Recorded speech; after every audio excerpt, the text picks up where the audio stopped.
Meter bridge, as we study in our theory, meter bridge works on the principle of Wheatstone bridge.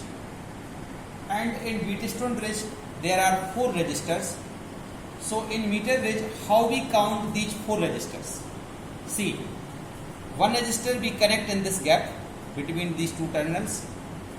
Another register we connect between these 2 terminals in this gap. And for other 2 resistors, we divide this wire with the help of jockey in experiment in 2 parts. So this wire will give us 2 resistances values. I will explain in experimental setup. Students, this is our experimental setup. In this experimental setup, this is battery eliminator. With the help of battery eliminator, we supply potential difference to the circuit. You can see the battery eliminator. This is here one knob. With the help of knob, we can adjust the value of potential difference in the circuit. I am using 2 volt potential difference, so knob is at 2 volt mark. This is the resistance box. With the help of this resistance box, we offer known resistance in the circuit. If I take out this one key, so with the help of this resistance box in circuit, I am offering 2 ohm resistance in the circuit. If I remove 2 keys, say this one and this one, then resistance will be 3 ohm. 1 and 1, 3 ohm, like this way. This is the unknown resistance value. This resistance bar of 1 meter length I have taken here, resistance bar of 1 meter length, and coiled over the wooden piece. Now see, this is student's jockey. This is the galvanometer, which ensures the direction of the current, or we can say which detects the presence of the current in the circuit, as you know in theory.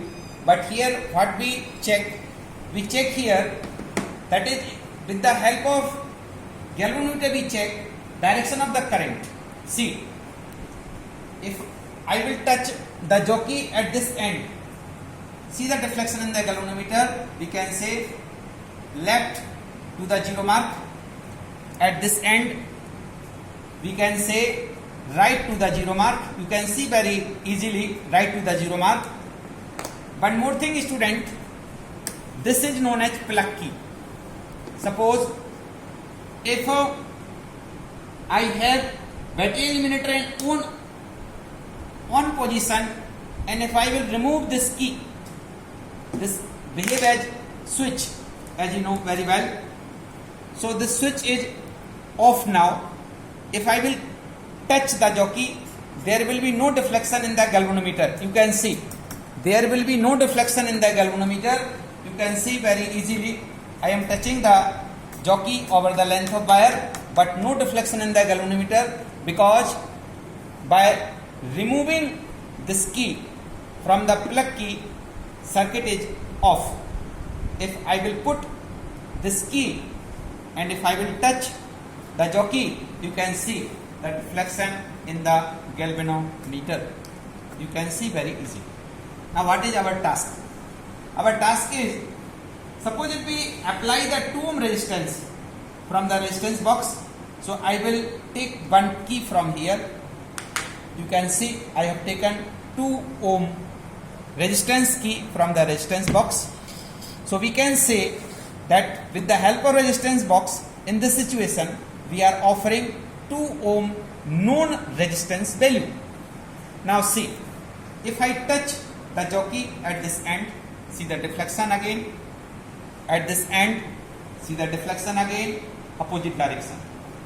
So we can say very easily that there will be one mark along the length of this wire at which deflection in the galvanometer will be 0. So see, if I am touching here at point this one, at point this one, opposite. I am touching here at point this one, at point this one, at point this one, at point this one. You can see it is 0. So I can say this is here 76 centimeter marks. 76 centimeter deflection is 0. At 76 centimeter wire length one side and 24 centimeter wire length other side, we can say value of L in this experiment is 76 centimeter. Okay students, so if I will remove two keys like this way, for 4 ohm known resistance, I will calculate the resistance value for this same wire by noting down the value of L balancing length with the help of jockey. We will repeat this experiment for 3 ohm and 5 ohm also. Then finally we will take the average value will be the resistance of this unknown resistance wire. Thank you students.